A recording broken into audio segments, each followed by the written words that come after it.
What is going on, everybody? Welcome to the 6th ever fully inflated football podcast. Sooner or later, we'll stop counting these things off and just make it normal. I'm your host, Marcus Whitman, that franchise guy, alter ego. And I know I promised this. I didn't promise. I said I'm trying to get this out on podcast services around the globe. Well, I did some research, didn't quite have the time. Some things came up this week, so I wasn't able to get it out on the podcast services quite yet. So for now, just on YouTube. I am traveling to Cleveland tomorrow, so I'm hoping maybe that might buy me some time to really get this thing going on those podcast services. But for now, please do hit the like button here on YouTube just to help me out, show your support. So on this episode, we are going to be talking about the studs and duds, of course, the film review for the week, talking about my ratings changes for all these players, talking about my Madden ratings, but of course, those do apply to how I perceive these players in real life. It's not just the video game. And then we're adding a mailbag section, so that's going to be all through Twitter. Make sure you're following me at TFG_football if you want to get your questions answered. So we're going to do that after the studs and duds for the week.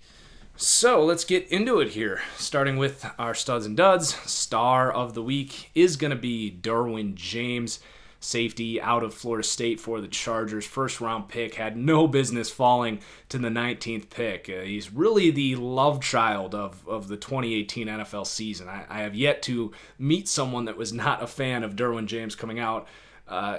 Clearly there were NFL general managers that didn't love him. I don't understand why, but he has done nothing but be one of the best safeties in the NFL at his career's inception. So, you know, between him and Eddie Jackson, maybe you're talking about one of the two best safeties in the NFL this season.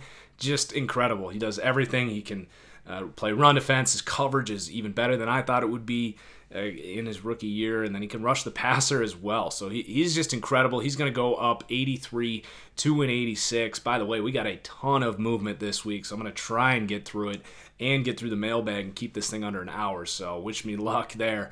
And then our dud of the week, it's time, guys. Tom Brady. He's going to come actually down pretty significantly, -4, 98 to a 94. You know, he's 41 years old, and it's showing. Like, his arm talent clearly isn't what it once was. He's never been mobile, so that's not there. You know, he's still really good. He's still getting the respect here at 94 overall, but you can just tell. And it's not just his grades and his rating and everything. Like, you can just tell by the eye test. Like, he's just not quite the same guy.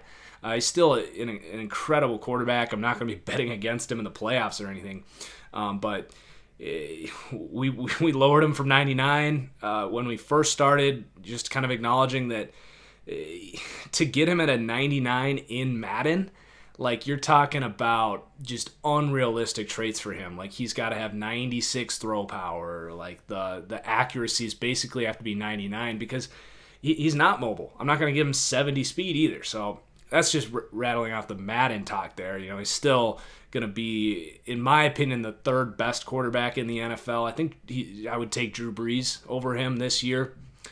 So that really is the only thing changing here, is he's going to fall below Drew Brees, who's been just outstanding and is 2 years younger than Tom Brady. And then I'll also spoil it, Rodgers is going to come down 1-2. So we're not going to have a 99 overall quarterback anymore in my Madden roster. So let's get into the game-by-game breakdown here. Let's start with that Thursday night game where I actually picked Dallas to win this game. I kind of saw the defense playing well. Didn't think they'd play this well. I thought they'd keep them in the game and then Dak would do some things. This was mostly just the defense. So this linebacking core is very impressive. This D-line's playing great. As far as New Orleans is concerned, you know, I'm not going to freak out too much. Let's see more, you know, back-to-back weeks of poor play from this team before we start to say that they're not, frankly, the best team in the NFL and a true Super Bowl contender. This was more about Dallas in a big, I'm not going to say must-win game, but, you know, playoff atmosphere, showing that they can play really good defense at home. And the Amari Cooper trade definitely been a spark for Dallas.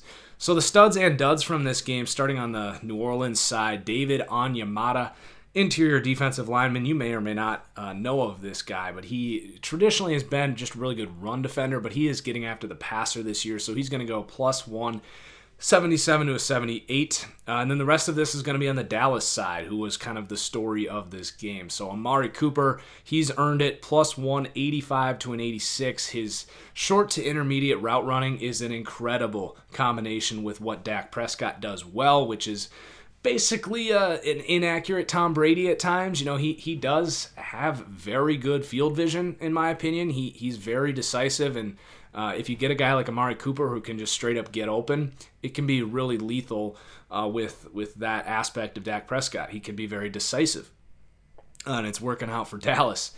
His quarterback rating with Amari Cooper compared to without, it's just ridiculous.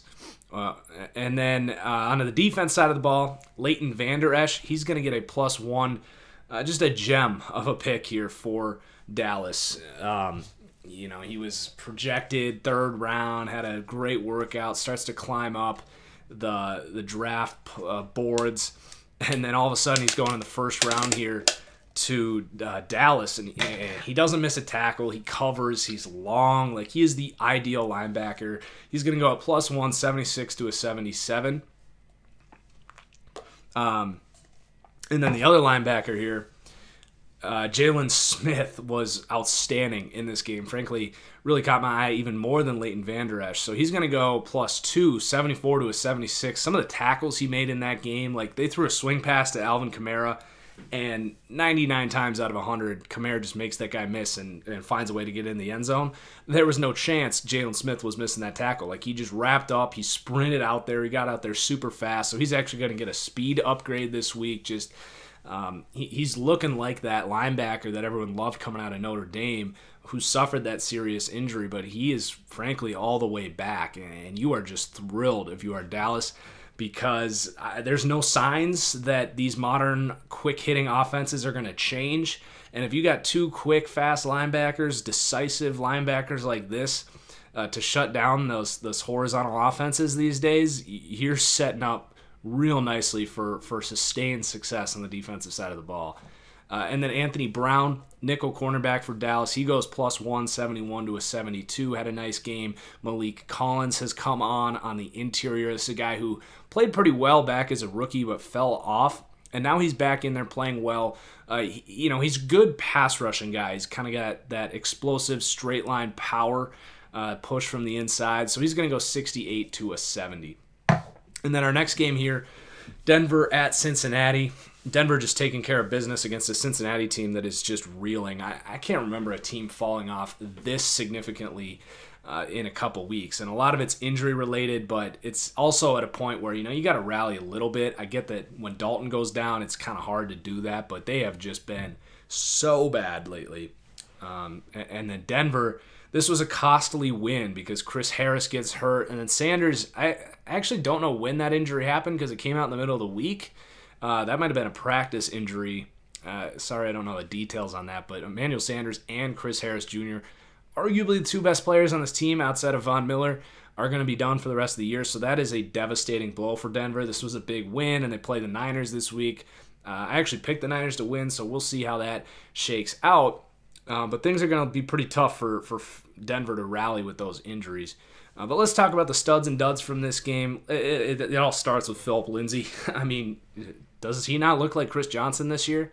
His speed is incredible. And he's got good vision. He's got some toughness. Like, he's got a little Dion Lewis to him as well. Like, he can catch that swing pass, make a guy miss, and fight for 5-6 yards as well. But the straight line speed, I think, is what surprised everyone that passed on him in this draft as an undrafted guy. Like, he did come out and run, I think, a 4.3 something at his pro day.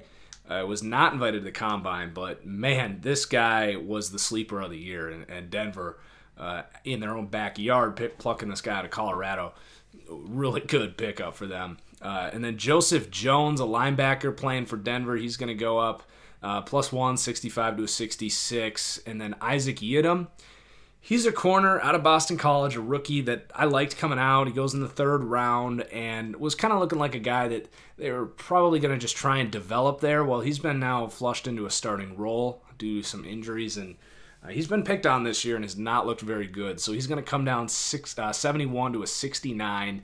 Just got to prove it. He's a good athlete and might have a bright future, but just has not proved anything in the NFL yet.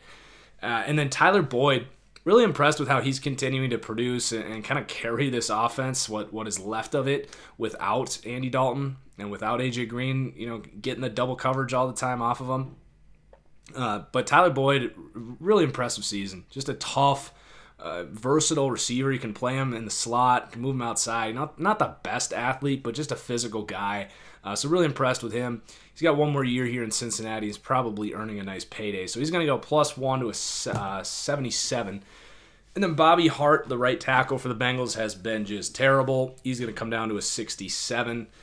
68 to a 67. And then Vontaze Burfict for the Bengals, a really big reason this defense has actually been so bad. Like, he just can't tackle, and he's missed some games for suspension. It's a rough season for Cincinnati. Maybe he can turn this thing around, but it's not looking good for Vontaze Burfict, who's going to come down 280 to a 78. So our next game here, Carolina at Tampa Bay. Offensive game here, Carolina dealing with a lot of injuries, especially to Cam Newton. It's rough, so they're out their tackles. Cam Newton's beat up. He's getting hit all the time. They're beat up in the secondary, and Tampa Bay is getting kind of hot now with Jameis Winston playing well. These receivers are just incredible for Tampa Bay. Neither of these teams are playoff teams. Carolina, their standing is okay because they got hot early, but they have really fallen off, and there's already chatter about moving on from the coach now. So I think both these teams are on the cusp of being playoff teams next year. I think Tampa Bay especially has shown a lot of upside, and we know Carolina is a, you're not going to say perennial playoff team, but they should be a playoff team based on talent on that team. So both these teams could be due for some changes this offseason. Tampa Bay is a team that started, well, I'm not going to say they started slow because they were 3-0, but they had just a horrific middle of the season. But they're kind of recapturing some of that momentum they had early this year. So let's get into the studs and duds here. K'Wan Short, we lowered him a few weeks ago, and since then he's returned to superstar form. So +189 to a 90, one of the best interior linemen in the NFL still. And then the rest of us is going to be on the Tampa side. So Jameis Winston is going to get a +1. And here I am buying stock into Jameis Winston a little bit after saying I would have traded him, drafted Lamar Jackson, and moved on in the draft. Well, he might be establishing himself at least as the starter for next year. I still think they need to bring someone in here to push Jameis, whether that's trading for Teddy Bridgewater or I guess signing Teddy Bridgewater or drafting a guy in the mid-rounds. Like, you got to do something here. Like, you don't want Jameis to just return to that old form once he gets his job security back. But you're definitely seeing that upside there for Jameis. And then talk about upside. This might be the best receiving core in the NFL. I think if they had O.J. Howard healthy, you'd certainly make a strong case for that. But Adam Humphries is going to get a +1. He's playing like, frankly, the best slot receiver in the NFL right now, the best pure slot receiver, especially with Jarvis Landry and Golden Tate having pretty quiet seasons. And then Chris Godwin. I've always been a big Chris Godwin guy, but he has just been steady this year. His statistics have been on and off, but you look at the PFF grades, off the charts this year. And if this team could get some consistency with probably Deshaun Jackson moving on here sooner or later, I think Chris Godwin is a future star in this league. He's still very young. He was only 20 years old coming into the league. So definitely things looking up for Chris Godwin and this offense. I traded away Chris Godwin in Dynasty last year, and I'm just bummed about it. And then for the defense, they're actually getting a little bit of stability here in the secondary. Well, let's not say stability, but they made some changes that worked out. So they put Javian Elliott in the slot, who played great. So he's going to go +3, 64 to a 67. And then Devontae Harris, +1, 66 to a 67. I don't think these are the long-term answers here in the secondary, but they needed to make a change. It's been brutal here in the secondary. Definitely going to be a big need for them. Just imagine if they had taken Derwin James, man. The entire scope of this organization would have changed. And you just got Vita Vea sitting there as a nose tackle. So our next game here, Baltimore at Atlanta. Fun game. Lamar Jackson's just fun. I don't think he's a good quarterback yet. He's inaccurate. He's fumbled now at least once. I want to say he's fumbled now in back-to-back games. And, he is going to get a +1 this week to spoil ahead for our studs and duds from this game, just because he is looking like a guy who can start at quarterback in this league. And I'm talking negatively about him. I've been kind of 1 foot in, 1 foot out on Lamar Jackson this whole time. I did say I would take him in the first round, and he goes in the first. But he just has a lot to be desired in terms of his accuracy, passing the ball, and we're going to have to see him, or get to see him rather, this week against the Chiefs. It's going to be super telling, I think, for the future of this organization. And he doesn't have to go in there and keep pace, 35 points with Patrick Mahomes and get into a shootout.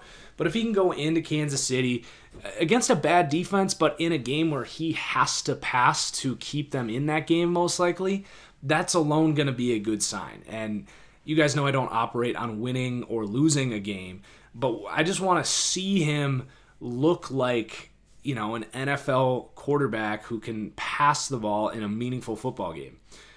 What they're doing right now is great. They're controlling the clock. They're keeping their defense fresh, which is how they're going to win games, is playing great defense. So it's a good formula right now. It's just not a Super Bowl formula. And we just need to find out if Lamar Jackson is a potential Super Bowl winning quarterback.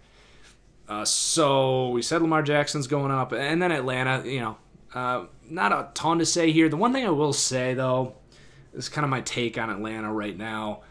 And it kind of annoys me as someone who's been a Packer fan for the last 5 years, who has had teams just ravaged by injuries.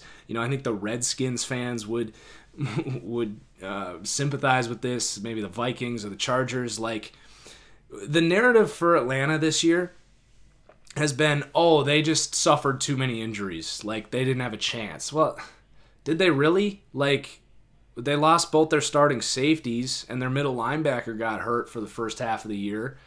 But, I mean, they've had perfect health for 2 years. Literally perfect health. And call me jealous of that or whatever, but as a fan of a team who has witnessed crazy injuries and had to see a quarterback like Aaron Rodgers just carry his team through injuries, and teams like Minnesota, who still had success last year with just as many big injuries, it's like no blame is getting put on Matt Ryan for what has been a pretty bad season for this offense. And this is not the first game where their defense has played well and the offense just couldn't carry pace. And this was in Atlanta. Like, I get that they're playing a good Baltimore defense, but like, it just drives me, it doesn't drive me crazy, but it makes me so confused why you can put so much pressure on a quarterback when they're elite like Aaron Rodgers, but when things just don't go Matt Ryan's way, because we all know things, in our heart of hearts, we know that Matt Ryan needs things perfect to be an elite quarterback. And the second, his defense falls off or he doesn't play well, it's just, they had too many injuries. It's like, well, they lost a few starters, yeah, but this defense has actually played decent the last few weeks. So that's my little rant there. I don't know what I was trying to accomplish there. It's just something I've thought about. Basically, Atlanta needs to play better offensively. So the rest of the risers and fallers here, Mark Andrews, +2, tight end for the Ravens, was a mid-round pick, and he's actually been much better than Hayden Hurst, who was a first-round pick and looking like a pretty dumb pick, considering they got Andrews in the third round. Maybe not necessarily a dumb pick. Like, you don't know that you're going to get a talent like Andrews in the third, and I like the idea of just throwing darts at a position that you really want. But it's looking like Mark Andrews might be the guy going forward, and Andrews is 21 and Hayden Hurst is 25, who they took in the first round. So Andrews is going to come up +2, 73 to a 75. Hayden Hurst down 1, actually 75 to a 74. So Andrews officially the better tight end, the better blocker, and the better receiver, I think. And then we got Marlon Humphrey, corner for the Ravens. He's really come on the last few weeks. He's always been a solid corner, but he's starting to have us start thinking about, is this guy going to become a star corner? He's very physical and smart, and he's a playmaker and plays great run defense. Big Marlon Humphrey guy. And then on the Falcons side, I didn't want my little rant to be all about Matt Ryan. But you guys know I'm low on Matt Ryan. I think he's a system guy. He's a really good quarterback. He's a former MVP, and you put the right pieces around him, he can be good. But we're seeing that you take some of these pieces away, and a guy like Alex Mack here, who's not playing well, who's going to come down 288 to an 86. Just got to lower the expectations. But he still has Julio Jones and Sanu and a first-round receiver in Calvin Ridley. But the offense just isn't playing well. Grady Jarrett is going to get a +2. He's been incredible. I mentioned that Atlanta's defense has actually been, fine the last few weeks. It hasn't been very good, but I think it's been a little overblown how bad the defense has been. But Grady Jarrett is a star interior lineman. He can play run defense. He can rush the passer. He falls into this category of your 6-foot interior lineman. I just love these guys, and I do not understand why there's still front offices that are afraid to take these small defensive tackles who just dominate in college, and they come out. Yeah, you look at a 1980 scouting report, and you're going to say he's undersized. But some of the best linemen in the NFL are undersized. Most of the best defensive linemen actually are 6'1" or less, which is typically undersized guys. And Grady Jarrett just, helping that stereotype even more. And then another one, Derwin James. He's a smaller guy as well, and he's been great. The Falcons are a modern thinking team that you have to respect, that front office that has done a great job drafting. Derwin James looks like a young Grady Jarrett at times, so good pick there out of USF in like the, third round, I think. So our next game here, Cleveland at Houston. Houston, impressive win. I thought Cleveland was going to cover this game. I thought Houston would win. But they did a great job defensively, good scouting reports on Baker. The one thing about Baker that I had always kind of thought about, and there's a lot of discussion about Baker going on, what's his ceiling, how good has he been, and he's been good, and I've said that many times.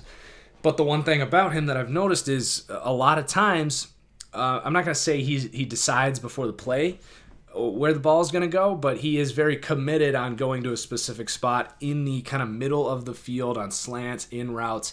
He loves to kind of look off a linebacker and then come right back to that kind of slant or crosser over the middle. And what we saw, and I wish I could show the highlight of this specific interception, but I can't because the NFL is going to take all the monetization from this video. But Zach Cunningham did a great job of a little half step towards the flat was all Baker needed to see to say, oh, he's just going to go to the flat. I can hit that slant. Cunningham, good preparation this week to kind of fake him out on that and then come back. Basic slant flats concept that the Browns run a lot of. So I like Baker. He's shown a lot of arm talent. He's going to have to continue to evolve just like any of these rookie quarterbacks. The 3 picks this game, it's just a part of growing up, and I'm really giving all of these rookie quarterbacks a pass on their first season, just like we saw with Jared Goff. So let's get into the studs and duds from this game. Houston's looking great, by the way. I don't really need to recap them. A lot of people have been talking them up. So on the Brown side, Nick Chubb, he passes the eye test, and he doesn't necessarily grade out too high, but he just looks quick, like even quicker than he looked in college.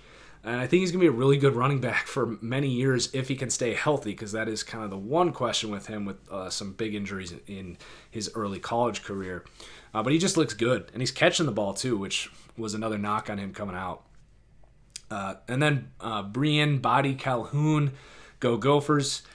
He ends up switching back to nickel corner where he's had all of his success in the NFL. They had been playing him at free safety. He had been on and off there, but a really good game at nickel corner. Looked really explosive this week in coverage, getting back into that nickel position. So he's going to go plus 172 to a 73.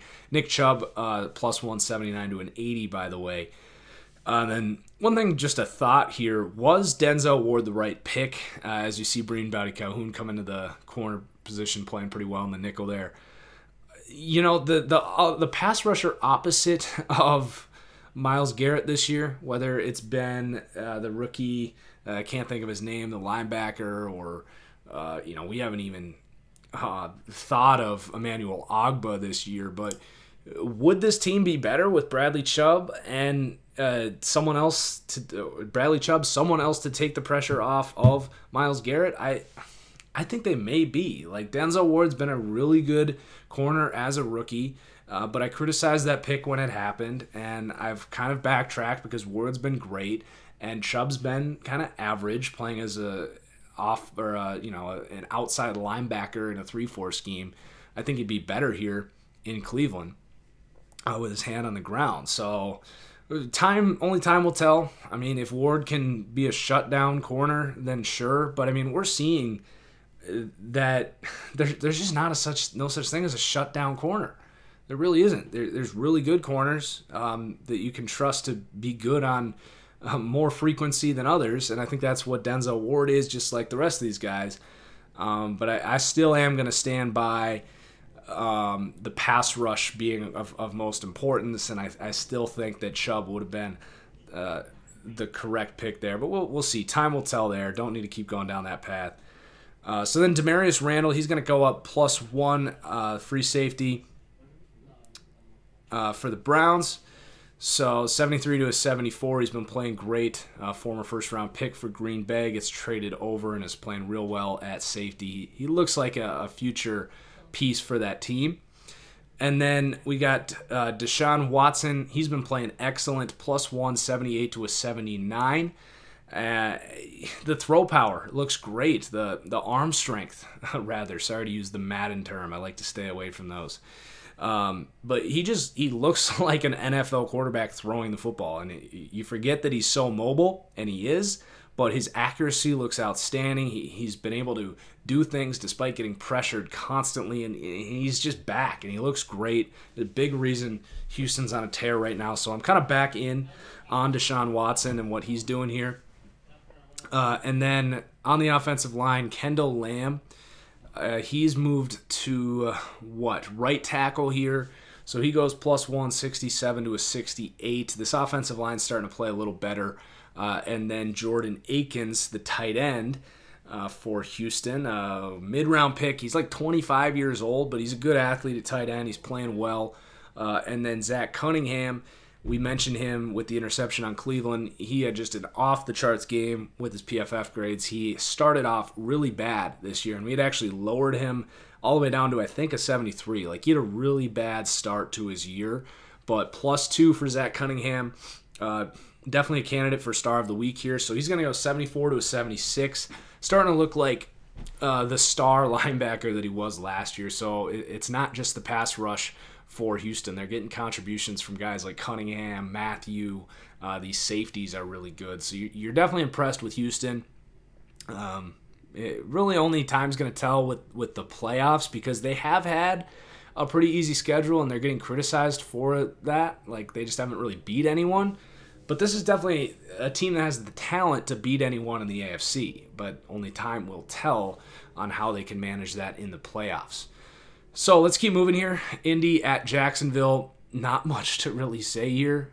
Just Jacksonville playing great defense. The Colts, a surprisingly bad game, but they've been so good lately that you're not going to knock them for one bad. I mean, you can knock them, but you're not going to write them off just because of one bad game against what was a really good defense last year, the best defense in the NFL last year. And then Jacksonville's offense, they won the game, but they didn't do anything. So not much to really talk about here. We do have one riser, Matthew Adams, a linebacker for the Colts. He's been playing well. He's going to go +3, 63 to a 68. That is one of the more exciting young groups of linebackers with Adams. Walker had a really good game in this one. And then, of course, Darius Leonard, who might be the defensive player of the year in the AFC. So you like what you got for the future for the Colts, but we're going to need to see them bounce back a little bit this next week. And then Arizona at Green Bay, just a gross game. I don't think Arizona really did a whole lot to win this game. Green Bay just was playing like a team trying to get their coach fired, and, well, it worked out. And a new era here for Green Bay. It's a mess. It's deplorable what this entire team, from the ownership to the front. Well, ownership is every Packer fan, but from the inability for the top of the organization to make change, for the general manager Ted Thompson was just a a doorknob when it came to free agency, and his drafts were really bad for like his last 3 years. So he just ran the state of the roster into the ground.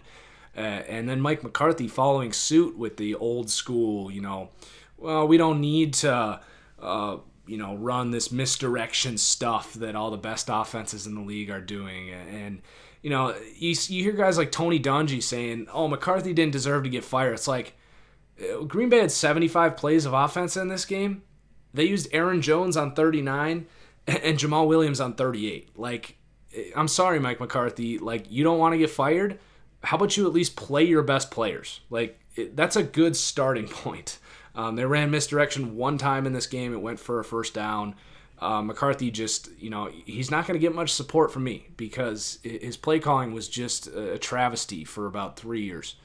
And it's going to be exciting to see Rodgers getting a different play caller. I think it could be Josh McDaniels, which is honestly what Rodgers needs, is someone to come in and tell him, like, look, I don't need you changing my plays all the time. Like, if I call a screen on 2nd and 8 that's designed to set up 3rd and 3, I don't need you changing it to a play-action shot, which was a problem between Rodgers and McCarthy, it sounds like. So we'll see what the hiring situation is in Green Bay. And then Arizona is just, more of the same. Like, they just need more talent, straight up. Not a good football team. So the studs and duds from this game on Arizona's side, just Gerald Hodges, a veteran linebacker, a journeyman, but he's coming in playing great run defense for Arizona. He's going to go 66 to a 68. And then for Green Bay, it's a lot of fallers here. So Aaron Rodgers, I do put a little bit of blame on him. He has been more inaccurate than he normally would be. He has not played like a 99, which puts him at, bar none, the best quarterback in the NFL. I still think he is the best quarterback in the NFL. I think when we see, a more friendly surrounding situation here, better play calling, more weapons that he can work with outside of Davante Adams, we're going to see the great version of Aaron Rodgers again. But he also just needs to be more accurate, straight up. So 99 to a 98 for Aaron Rodgers, which we've lost a lot of 99s this year. We're down to, I think, 3. Mac, Donald, and who are we forgetting? Anyway, we started with more 99s than we have now. That's for sure. And then Jamal Williams, he's just not good. Like, he's just not explosive. The running back for the Packers is mind-numbing to see McCarthy continue to give him the ball over Aaron Jones. Like, it's just night and day. Like, just use your eyeballs. He's just not explosive. He's fine, but he's 74 to a 72 for Jamal Williams. And then Marquez Valdez-Scantling -2, 70 to a 68, just falling off the face of the earth. A primetime game against New England where he goes off like 4 weeks ago, and then just like doesn't seem to be able to catch a ball since then. Like, bad drops in this game, can't get open.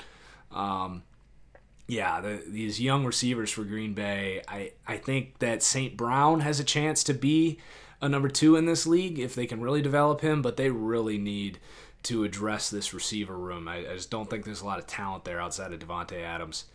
And then Josh Jackson's going to come down as we come to the defensive side of the ball. Just has not been good in coverage.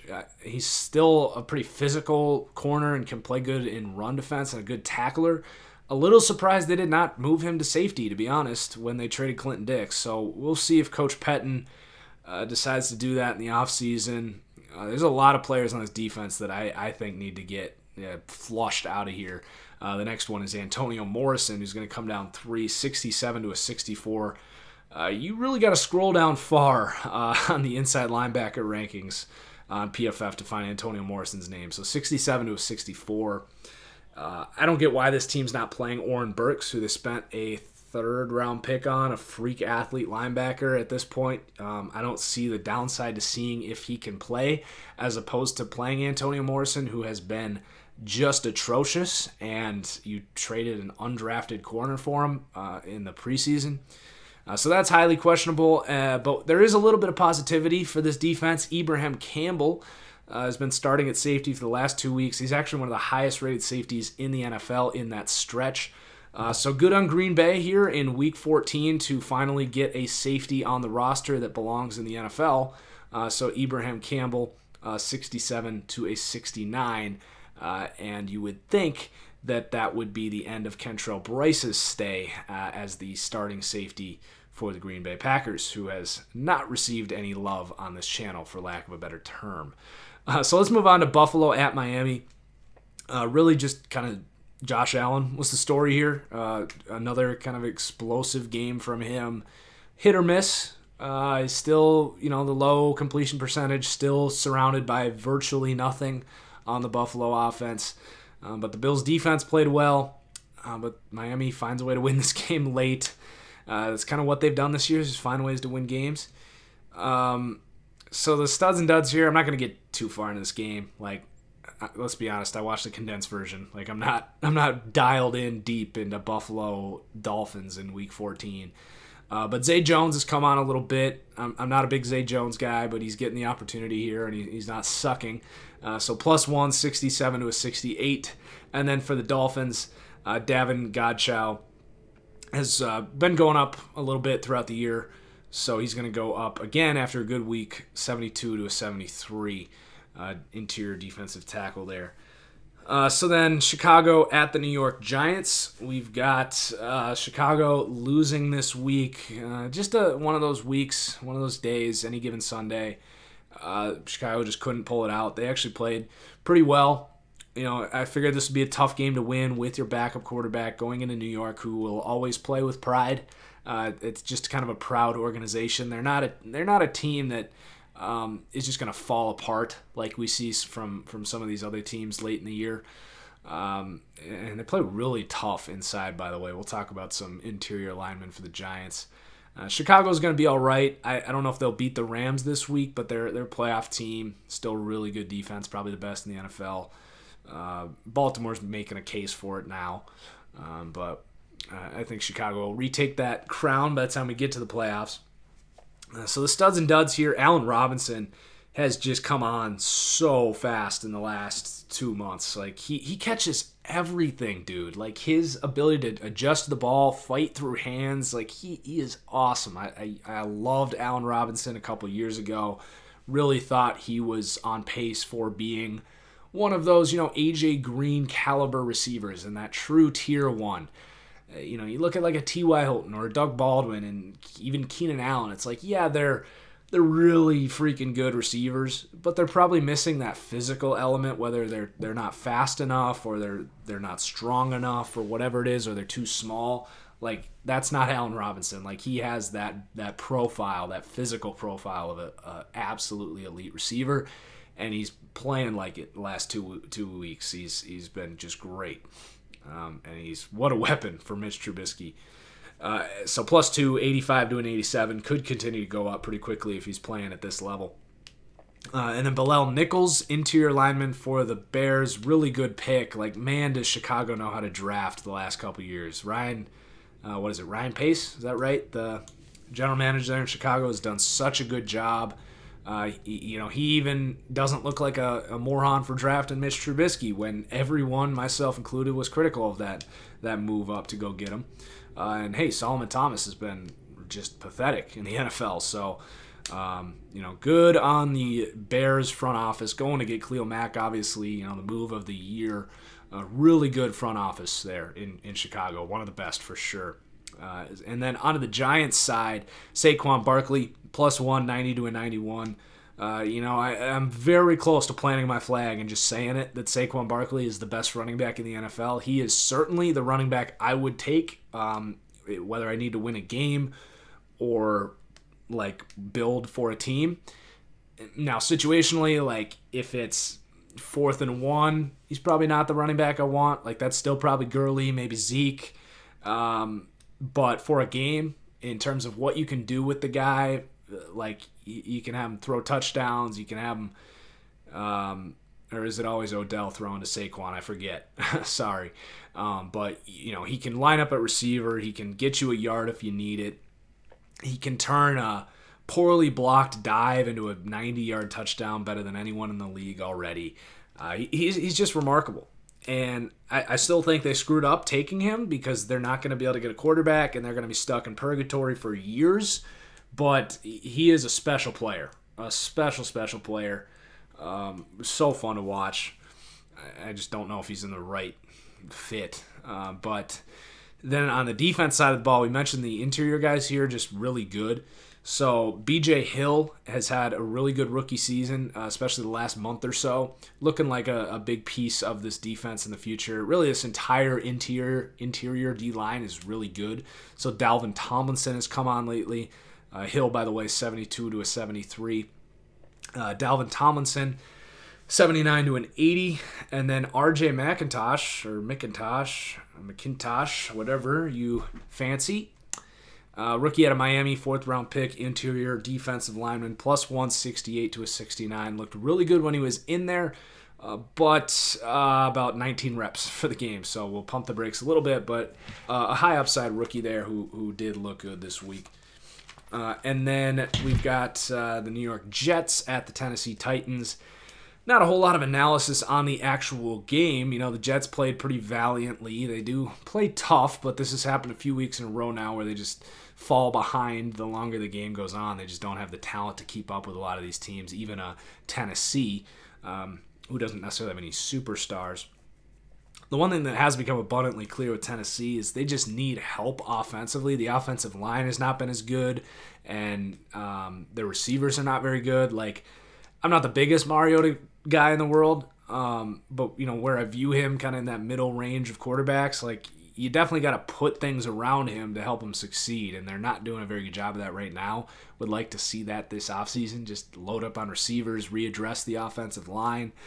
These guards have really dropped off. But a good win for Tennessee. They pick up another good win on Thursday night last week. So they're in this playoff hunt. They're going to have to catch Baltimore in that wild card spot. I don't think they can do it, but they are still alive and still playing for it, for whatever that's worth. So studs and duds here. For the Jets, Chris Herndon and Jordan Leggett, both +1. So 73 now for Herndon, who has really come on. Rookie out of Miami, and then Jordan Leggett, intriguing tight end prospect from last year, had a really good week. Still limited reps, so pump the brakes a little bit. But, you know, this is going to be something interesting for them. They don't have a lot of receiver talent, and I don't see that changing a ton this offseason. But if they can do kind of what the Colts do, improve the offensive line for Darnold, get a better running back in there, kind of run 2 tight end sets with some intriguing guys you can create mismatches for, they might have something there for Darnold. You know, you're going to see more simple reads for him, getting the ball in the hands of a good running back. Like maybe they sign Le'Veon Bell and then mix some things up with these tight ends. Like they've got a little bit going there, but they still have a ton of work to do on the offensive side of the ball. And really the main reason I've soured on Sam Darnold lately is just the help here is bad. And it goes from coaching up to the staff, or the personnel rather. And then Quincy Enunwa is going to come down. Actually, he had a good start when Darnold was playing, but has not been able to keep pace without Darnold. So 76 to 75 for Quincy Enunwa. And then on the defensive side of the ball, decent amount of movement here. Darrin Lee has really improved his coverage this year. He's been actually one of the best cover linebackers in the NFL this year. So he's going to go 72 to a 73. And then Morris Claiborne's going to come down, really struggling this year, -2, 77 to a 75, the corner for the Jets. And then onto the Tennessee side, we've got more tight ends moving. We actually got 4 tight ends moving this week in this game. So Anthony Fursker, a second-round tight end / fullback / receiver out of Harvard, +3, 65 to a 68. He's like 6'2", 240. He put on some weight and is actually making an impact on this offense. But then Jonnu Smith is just not good at football. He was like a 4th or 3rd round pick for them last year, just has not worked out and has been kind of forced into a role that he's not ready for here with the Delaney Walker injury. I think they wanted to groom him a little more, and he clearly is not ready. Still a good athlete with some upside, but just not ready at all. So -2, 71 to a 69 for Jonnu Smith. And then these guards for Tennessee are dropping off as well. So Quentin Spain and Josh Klein really have not been good, frankly, since 2016. I think we had been giving them a lot of respect for what they did that year. But these are 2 kind of veteran guys that have fallen off since then, and it is just about time to lower them. I don't think these guys are really the guards that Tennessee should want moving forward. Like, they're fine, but they're probably closer to replacement level than they are to like a good starting level. So both of them 76 to a 73.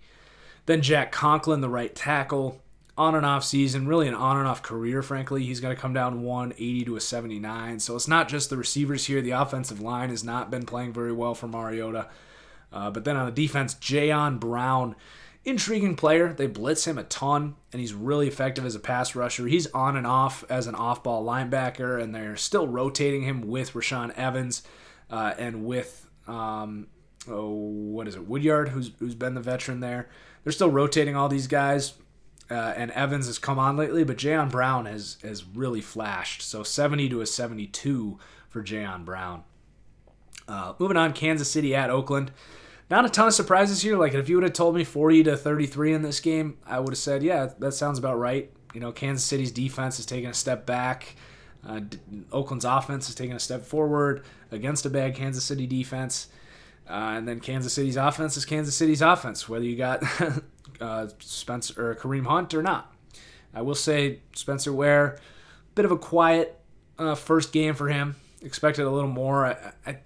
I'm pumping the brakes a little bit on him. I've always been a big Spencer Ware guy, but he suffered a really significant injury last year, and I think both he might not be all the way back, and also I think they might just want to keep him healthy and be safe a little bit. So the studs and duds from this game, Gary and Conley.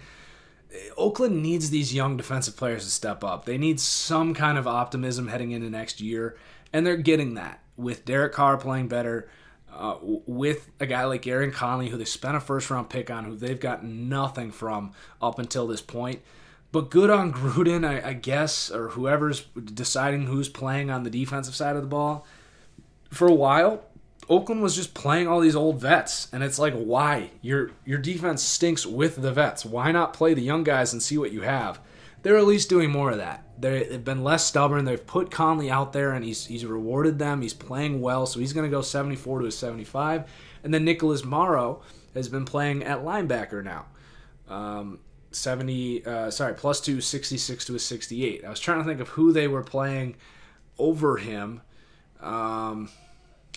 Yeah, I can't think of it right now, so we'll just move on. That's it for that game. So really the biggest takeaway is Oakland's at least getting some optimism for what's just been a train wreck season. San Francisco at Seattle. Seattle just a way better football team. Russell Wilson is special, and Pete Carroll's done a great job with his defense, getting really some under-the-radar players to really step up this year across the board on the defense.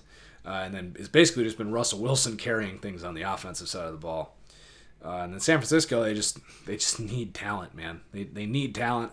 I think Jimmy Garoppolo is going to come back with this offensive line and improve the play of some of these receivers. But defensively, it's just a mess right now. They need some talent. They lost Reuben Foster, and Solomon Thomas has been just awful. And they just need players, really good players across the board. So the studs and duds from this game, Dante Pettis is a good football player. I was off on him. I had like a 5th or a 6th round grade on him. He goes in the 2nd round. I didn't give him his fair crack, but he's the perfect modern receiver. He can shake nickel corners on really any kind of short to intermediate route, which is becoming arguably the most important trait for receivers these days, just with how offenses are going. And he's going to be lethal with Jimmy Garoppolo next year. He's definitely going to be a guy I will be looking for in like PPR leagues next year. He's just really impressive. His route running, he's got good hands. He put on a good stiff arm this week, got to the house, good after the catch ability. So really rising on Dante Pettis, 72 to a 73. And then Solomon Thomas, we've brought him up multiple times on this show. I don't know why you call it a show. It's an audio podcast.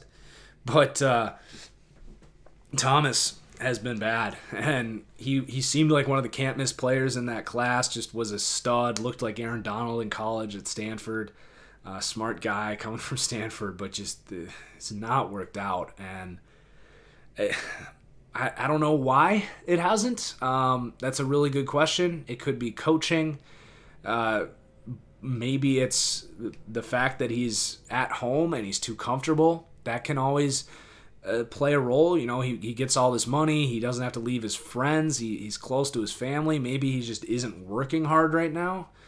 I don't know. I'm really surprised that Solomon Thomas has not worked out, but he is definitely dangerously close to me writing him off as a bust. He really has been that bad. He's losing playing time. They tried him at defensive tackle this week, which is something I've been calling for, and he doesn't step up against, frankly, a pretty bad Seahawks line. So maybe he can turn this thing around. He's still young, but not looking good.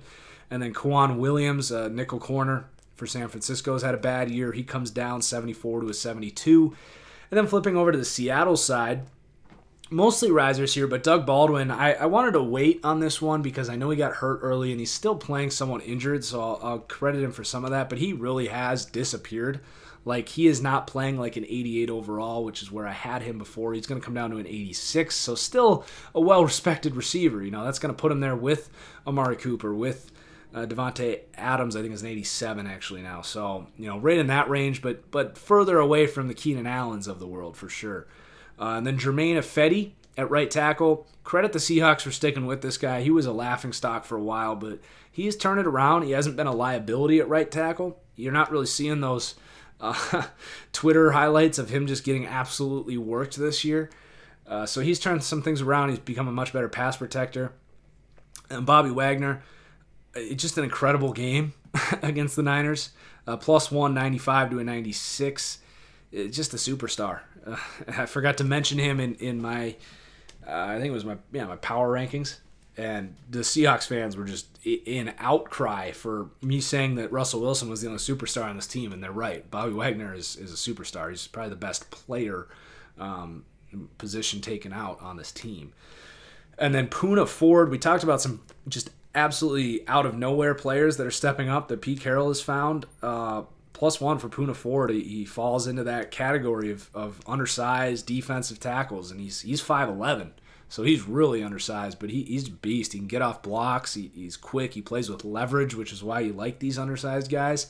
And then Austin Calitro, nothing crazy here, and it was the Niners, so let's see it again, I guess, but +2 for the linebacker, 63 to a 65. Just absolutely out-of-nowhere player who had a good game at linebacker. So we're getting towards the end here, but Minnesota at New England. We got a ton of movement here. I'm going to have a sip of water before we dive into this one. Good stuff. So Minnesota at New England. New England's tough right now because you see them play at home, and they're just a machine, and you don't want to bet against them. And I picked them to win this game, and I'm thinking they're probably my AFC Super Bowl pick. But then you look at like who's doing it for them, and it's not looking great. Like, Tom Brady's not the old Tom Brady. Julian Edelman is fine, but he's not the same playmaker he once was. And Gronk is like fine, but he's not the old Gronk. So it's hard to see them kind of return to form offensively. And then defensively, this is just kind of what they do. They keep things in front of them. They play bend, don't break, and they've really put a lot of things on the offense and Tom Brady, and just kind of hope to win playoff games like 28-24. But I don't know if they're going to be able to do that this year or not. It's really hard to say yes or no, because at times you see it and you go, yeah, they're the same old Patriots. And then at other times you're like, I just don't know if they have the personnel. And they've gotten guys, to be fair, like James White and Gordon to step up, which is why you might say, yeah, they can just get production from someone else. It's mainly the drop-off of Tom Brady that has me worried, but I'm also not about to just like go all in and bet against Tom Brady. So, we'll see. Obviously, when the season's done, I'm going to have my playoff predictions. And right now, I still think New England's my AFC Super Bowl pick. I don't know. I just want to see them play a little more, I think, before I make that decision. I still like the Chargers. So the studs and duds here. Minnesota just got outmatched, by the way. Offensive line sucks. Like, the defense has dropped off significantly. They just aren't the same team. Like, they're fine. They can still make the playoffs, but a lot of people thought this was a Super Bowl bound roster, and it's just not playing like it. So the studs and duds here. Dalvin Cook is going to go up 1. I've never been the biggest Dalvin Cook fan, but that's mostly been injury related, and that's done nothing but prove myself right there. He cannot stay healthy, and I'm definitely worried about him long term. But when he is healthy, and he's healthy right now, you can tell the explosion. He's great. He reminds me a lot of Jamal Charles in that he's probably going to get hurt a bunch, but he's also going to have really good games, really good seasons if he can stay healthy. So +1, 81 to an 82. And then the right tackle here, before we have a bunch of followers here for the Vikings, Brian O'Neill, a rookie out of Pittsburgh. He's gained weight. He's done a great job, at least in pass protection for most of this season now. Not the best run blocker, to say the least, but 69 to a 70, really, securing some part of that line, which Kirk Cousins needs. But the rest of this is bad news for the Vikes. Mike Remmers, the right guard, he's going to come down 72 to a 70. He's been terrible. His run blocking is pathetic. He just gets pushed over a bunch of times on runs. And then Pat Elflein, he's dropped off, so he's 75 to a 74. And then Everson Griffin. We keep talking about him, but I'm really out on Everson Griffin. I've been a big Everson Griffin guy. Really, since I've had this channel, I think he's been an underrated pass rusher for multiple seasons now. But now, you can't find him. He was on the field for almost every snap, and he had 0 pressures this week and 0 tackles. And he was on coke. He straight up was doing cocaine. He left the building. He's 30 years old, so he's not like some young guy that's just going to come back and rejuvenate things. He's already regressing physically, and now the mental aspect is gone. This could turn into a mess quick with Everson Griffin. I think he's still got a bunch of money on his deal. So he's going to come down 86 to an 84, and he could keep falling. He really could. And then Sheldon Richardson, -1, 81 to an 80. He's fine. He really hasn't really panned out, I guess, for Minnesota. Again, he's fine, but just hasn't been a great marriage there. Probably going to be moving on from him after the season. And then Lindvall Joseph, he's still a really good player. He's still incredible against the run, but he's really fallen off in terms of pass rush, and all of this pass rush has dropped off, and it's trickling into the secondary that's playing worse. It really all does start up front, I think, for this Vikings team. I've always believed that, and when you get Everson Griffin dropping off to the degree he has, and Lindvall's not pressuring at the same rate, it's just not the same. And I know Danielle Hunter's come on and spiked that up a little bit, which is great, but you're really getting a drop-off from the true superstars there. So Lindvall Joseph, you look at his pressure numbers, 2016, 33 pressures, last year 34. He's at 11 this year. And it shows on film. He's just not getting after the quarterback. He's never been great at that, but they are missing that element from him. And then for the Patriots, we've talked about a lot of this stuff. So we already talked about Tom Brady. So he goes down from a 98 to a 94. He's now my 3rd quarterback in the NFL. Julian Edelman's going to come down 81 to a 79. Luckily, Josh Gordon's played well, and Gordon might be due a boost here pretty soon. And then Gronk's going to come down again. -2, 91 to an 89. And, I think most Patriots fans are with this. They can see that Gronk has just not been nearly the same. But you might get some Patriots fans that think I'm just a Patriots hater. It's not true. I respect the hell out of the Patriots for what they've done. I got nothing against any of these players. I love Gronk. But you look at his PFF grades, and forget what you just see. He just looks slower. He's not blocking as well. You just can tell he's not the same player. Gronk had 7 straight years of 90-plus PFF grades. That is remarkable. That is why he was a 99 overall entering the year. But he's at a 72.5. He's a marginal starting caliber tight end this year. He still can make some incredible catches, but he doesn't get open. He's not that mismatch nightmare anymore. And then the fact that his blocking has dropped off too, it's all very concerning. And then Trent Brown's going to go up +1. You do credit this offensive line. A lot of the success this offense has had has been great pass protection for Tom, and he frankly needs it. So +1, 74 to a 75 for Trent Brown. Really good trade to bring him in from San Francisco. Not sure why he was available, to be honest. You just don't trade good tackles in this league. And then Lawrence Guy, has had a great season in run defense. They pick him up from Baltimore, and he's been lights out. So plus 174 to a 75 as that run defending interior guy. He still is a rotational guy, but he's been one of the best run defenders in the NFL. So 2 games left here. We are going to go over an hour, but that's all right. I just have to deal with the sound of my voice a little longer. And we're still going to sneak that mailbag in. But the Chargers at the Steelers, really fun game to watch. Was looking forward to this one all week, and it lived up to it thanks to Phillip Rivers leading a comeback, a miraculous Keenan Allen touchdown here. So the Chargers come away with the win here. It probably could have gone either way. Honestly, Pittsburgh outplayed the Chargers for most of this game. People think I'm still too high on the Steelers. I think I've got them, 6th now in the power rankings because they've lost 3 in a row, and most people just look at win-loss. Well, you watch the games they've played, stupid mistakes are correctable, like fumbles, interceptions on the goal line, missed field goals. Like, that's the kind of stuff that I don't really hold against teams in terms of, can they win? Now, I'll hold it against them because I know they can do that at any moment. But Pittsburgh's still playing really good on a macro scale. They've just made some micro mistakes. So I still think Pittsburgh's going to be all right. I think they finished strong. But I don't think they really are on the same level with the Chiefs, the Patriots, or frankly the Chargers in the playoffs. The Chargers didn't have Melvin Gordon in this game. And they're still getting Bosa back healthy. Bosa has not been quite back to what we know he can do. So risers and fallers from this game. Justin Jackson, my dude out of Northwestern, was stunned when he went undrafted, and then was even more stunned to see him get practice squatted, and then even more stunned that no one picked this guy up. He can play football. He's a good running back. He's shifty. He's got some power to him. He's just a good running back. I don't think his ceiling is anything crazy, but we saw it. Without Melvin Gordon this week, they gave Eckler a go. They're we're going to go to the actual running back in Justin Jackson. Eckler's a really good receiving back, don't get me wrong, and I like Austin Eckler. He's an explosive player and a good offensive weapon.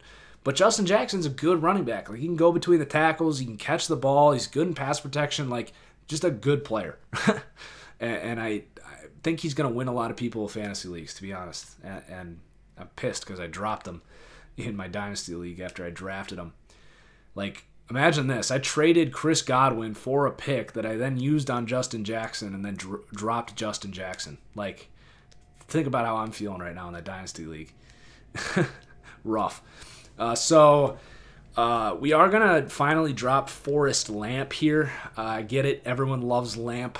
He comes out of the draft, a second-round pick, and everyone's all psyched. Oh, best lineman in the class. What a steal. Myself included. I thought Lamp was a great player. He, tears his ACL as a rookie. Plenty of time to recover from that injury.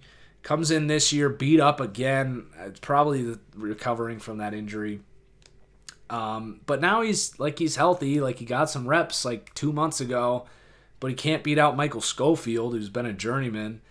And it's reached the point where I need to see you play well in the NFL. We had him as a 78 for the longest time. And you got to beat out Michael Schofield if you're going to be ranked a 78. So a -7 for Forrest Lamp, 78 to a 71. He's the kind of guy that if he comes out and shows it and they start him and he plays well, he's going to shoot back up towards that because we saw him play great in college, but he just hasn't done it in the NFL. So time finally to lower him, I think. And then Derwin James was our star of the week, 83 to an 86. And then LJ Fort, veteran linebacker. I don't know what happened here. Maybe the Steelers fans can clarify this, but Brandon Bostic was not playing much this week. He only had 12 snaps. Maybe he must have got hurt. But LJ Fort comes in and played pretty well this week, so +2, 64 to a 66. And then 16, the 16th game of the week. I tallied a 16 next to it, so I know that I actually talk about every game because I've done that a couple times this year. Skipped some games. So Washington at Philly. Picked Philly to win this game pretty convincingly, and they did. It got sloppy in the first half. The big run by Adrian Peterson and a fumble on the goal. An interception from Carson Wentz early in the second half. But watching that game, like, there is no way Philly was losing that game. Like, they just were dominating the line of scrimmage. Colt McCoy gets hurt. Washington just stinks now. Like, they're all the way down at like 28 in my power rankings. Like, they're just bad. Like, they had too many injuries. Like, that's a team, like, yeah, too many injuries. Like, all their guards are hurt. They've lost their quarterback. Like, yeah, their starting running back that they drafted. Like, I know they got Adrian Peterson, but, like, that's bad. You lose your quarterback and your backup quarterback and both your guards. You're not coming back from that. I'm sorry. And by the way, the news on Alex Smith is not good. Like, I don't know if we're going to see him play football again, and that's just tragic. It's going to open an opportunity for someone else potentially, but that's rough. That is really rough. For whatever it's worth, thoughts and prayers or whatever for Alex Smith and his recovery process. But for Philly, really optimistic because what I've been saying here is I'm buying back into Philly because they have the personnel on this offensive line. People keep asking, what's wrong with Philly? They aren't blocking anybody. Straight up. Like, they just have not blocked anyone all year. And for once this year, they started blocking. The right side of the line was shored up. Jason Peters came back this week, had a great game. The only thing they need to get going is Wisniewski at left guard. I think he left early for an injury in this one. But that's why I'm optimistic about Philly. It's December football, and the reason they won the Super Bowl last year is because they controlled the line of scrimmage on both sides of the ball. They still can do that defensively. They just needed to see it from their offense. So we'll see if they can do it now against a really good Dallas team this next week. But definitely a reason to be optimistic there. None of those linemen are going to rise on the roster this week. Sorry, Philly fans. But when they're rated that high and they play like as garbage as they did all year, we've dropped them a little bit. But we need to see it for more than a week before we bump them back up because they're still rated really damn high, higher than they've played this year, that's for sure. So the two fallers in this game, no risers. Morgan Moses does need to play better. For the most part, I'm not really taking anyone down for Washington just because it's such a mess. But Morgan Moses was frankly rated a little too high. Like he's been an average starting right tackle now for the last 2 years. So he's going to come down from a 78 to a 76. And then Alshon Jeffries really dropped off. They were using him a lot early, and they got away from that. I don't know what it is, but he's just not really separating. They're just not using him. So 86 to an 84 is still a solid receiver, but not up there with your Thielens and Baldwins and Devontae Adams and Amari Cooper. Is just not quite that level. Still a good player. So, wow. That was all the studs and duds. We're a little over an hour now. We are going to get into the mailbag here. I'm just pulling up Twitter here. Make sure you do follow at TFG_football to send in your questions here. So just pulling this up. So we're going to just go through the mailbag here. I'll get to some of these questions. So we'll do John Love's question here, a fellow PFFer. How's it going, John? So will I admit that Baker is the best QB of his draft, assuming you haven't already? No. Like I said earlier in the pod, I'm giving all these rookie quarterbacks a pass. And I will admit and have admitted that I was wrong about Baker Mayfield. I thought he was Case Keenum with a slightly stronger arm. Turns out he's Case Keenum with a significantly stronger arm. And Case Keenum's not a bad quarterback, and I still think his ceiling, Baker, I got to be careful here because I have shifted on this. I still think there's questions about his big play, deep ball, and all that stuff. We just haven't seen it. There's not great personnel there in Cleveland to make that happen. But as I don't know if game manager is the right word, but as a surgeon, how about that? Because that's a compliment to Baker. Not game manager, a surgeon. Within 20 yards of the line of scrimmage. Like, he can thread the needle. He is decisive. I still think they need to diversify what they do a little bit. Like, there are tells that, like, he's just going to go straight to the slant or whatever. But Baker has impressed me.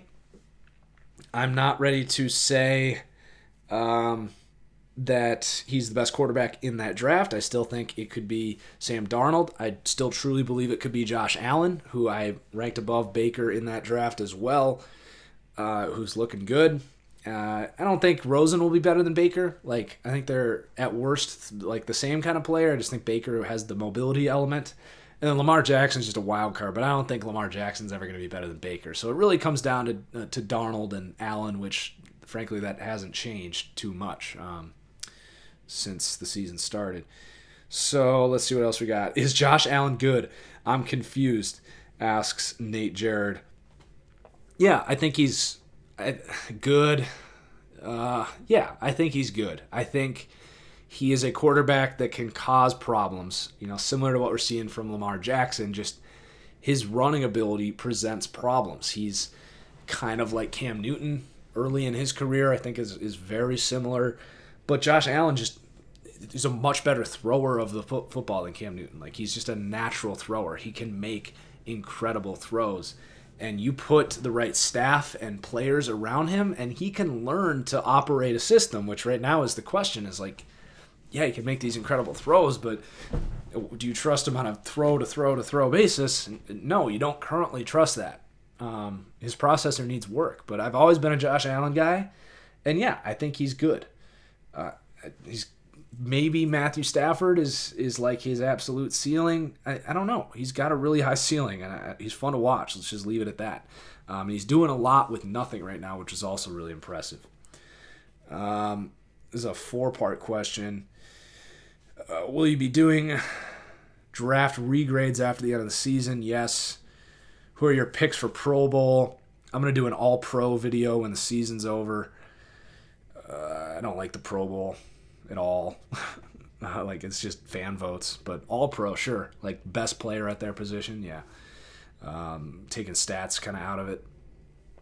Biggest surprise player of the year, good or bad?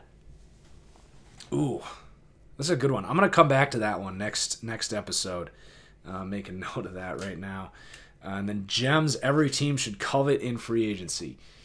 That's kind of more of an off-season discussion. Let me just write this down real quick. Biggest surprise player. So the next question is, why do the Steelers play down to their competition so much? Coaching, culture, leadership. It basically is all the rhetorical stuff you hear. I think Tomlin and that organization in general, it doesn't have a ton of attention to details. Like, that offense in general has always been kind of, little punch, and then big punch. But it's not like the Patriots, who are just a bunch of little punches. And when you have that kind of mentality, and Big Ben has kind of took on this F it mentality that spreads throughout the organization, there's just not a lot of attention to detail. They try to out-talent you and just be better. But sometimes you got to outthink people too. I think that's what it comes down to. They don't really have any of these like Josh McDaniels or Andy Reid or truly schematic geniuses. Like, they really don't. They just have guys that think and know that they're better than you, and more often than not, they're right. But they just don't bring that mental edge that you see from some of these more modern teams, and it does lead to some consistency issues for sure. That could make you think that they're playing down to their competition. Can the Titans move into the future with Marcus as the quarterback? Yeah, definitely. You can, for sure. Like I said earlier, I'm not the biggest Mariota guy. I think he's a little more athletic Alex Smith. You can win a Super Bowl with that. Does he get a huge contract, $25 million? That would really cripple them. Does he get more of a, Andy Dalton-sized contract at like 22? It doesn't sound like a huge difference, but in the scheme of things, that's a starting receiver or, someone to really help Mariota, a good lineman, that's the difference there. He just needs help. He needs a good surrounding core. I don't trust necessarily the offensive staff there. But, you have a good draft. You maybe get like Josh Allen out of Kentucky, and you have a great edge rush, and you find a corner that can cover next to Adoree', and you really turn this into a championship caliber defense with Mike Vrabel, which I think is a really good defensive coach. it could happen. It definitely could happen. Corey Davis can play. So they're not that far off. They just need more star talent, I think, especially on the defensive side of the ball to make it a more consistent defense, because Mariota's never going to be an offense. Mariota's never going to lead an offense that just carries teams. Let's do a couple more here. How far do the Ravens go with Lamar? I think they lose in the first round of the playoffs, but get there as a wild card. What do you think has been the biggest thing that has negatively impacted the Eagles this year? We already talked about that, the offensive line. The drop-off in their performance has been ridiculous. And Carson Wentz just getting back to speed. But I think we're seeing the old Eagles a little bit more this week, this year. They just have so many injuries. What do you think the Patriots can go? Do I think the Patriots can go on the road and win in the playoffs? In Kansas City? No, I don't.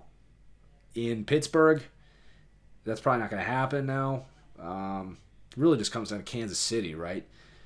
I mean, they can go into L.A. and beat the Chargers there, because that'd be a home field for New England. But no, I like the Patriots. I don't think they would go into Arrowhead and win, though. I think that'd be a little much. What can Green Bay do this offseason to make sure they're in good position for next year? Starts with the offensive play calling. Get McDaniels. I think there's mutual interest there. I heard a report that McDaniels wanted to take Gutekunst with him when he went to be a head coach 5 years ago or whatever. Gutekunst is the GM for the Packers. McDaniels is buddies with him. So that would be great. That'd be a good start. I think the Packers are fine on defense. They got to find a way to stay healthy. That's another thing with the McCarthy era, is they've never been able to stay healthy on defense. And I don't know why that is. You could point to any number of reasons. But I think they actually have a lot of talent on defense. They need another pass rusher and maybe another corner, but they have a lot of defensive talent. They just need better offensive linemen. They need better receivers. I think Aaron Jones is a good running back. But I think they need to really focus on offense for the first time, especially in the draft. Like, take a receiver in the first round, maybe. Is there a shot Winston stays as the Bucs QB moving forward? Yeah, I think it's more likely than not based on how he's played lately. Who's winning the NFC East? I'll stay with the Eagles. Will the TFGO Packers reach their first Super Bowl berth since 2011 for this upcoming season? Well, if you watch my game against the 49ers, we got damn close, but Madden just took it away from us. Will I be revisiting my 2018 draft grades for my draft class? Yeah, for sure. Those were preseason rankings. I haven't even had a chance to get into draft stuff, really, but we're getting closer to that. So those are all the questions, and that is the podcast. That was fun. Make sure you hit that like button. I'm going to try and get this thing up on podcast services sooner rather than later. But until then, have a good weekend, guys. Enjoy football while you can. Cheers as always. We'll see you next time. Peace out.